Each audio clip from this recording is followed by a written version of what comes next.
திருப்பத்தூர் மாவட்டம் வாணியம்பாடி அடுத்த செட்டியப்பூர் பகுதியில் உள்ள தனியார் பள்ளியில் இன்று மாலை பள்ளி முடிந்துவிட்டு 46 பள்ளி மாணவர்களை ஏற்றிக்கொண்டு பள்ளி பேருந்து ஓட்டுநர் ஜாவித் என்பவர் வாணியம்பாடி நோக்கி வந்து கொண்டிருந்த போது திடீரென வாணியம்பாடி அடுத்த புதூர் பகுதியில் உள்ள சென்னை பெங்களூர் தேசிய நெடுஞ்சாலையில் ஓட்டுநர் ஜாவித்திற்கு திடீரென வலிப்பு ஏற்பட்டுள்ளதால் கட்டுப்பாட்டை இழந்த பள்ளி வாகனம் சாலை நடுவே இருந்த தடுப்புச் சுவரின் மோதி விபத்துக்குள்ளானது.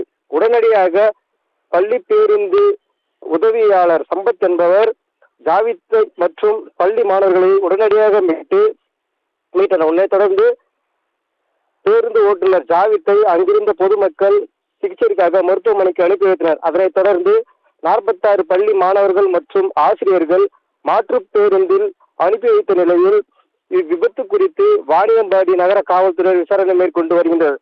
மேலும் இந்த விபத்து தொடர்பான CCTV காட்சிகள் தற்போது வெளியாகி பெரும் பரபரப்பை ஏற்படுத்தியுள்ளது.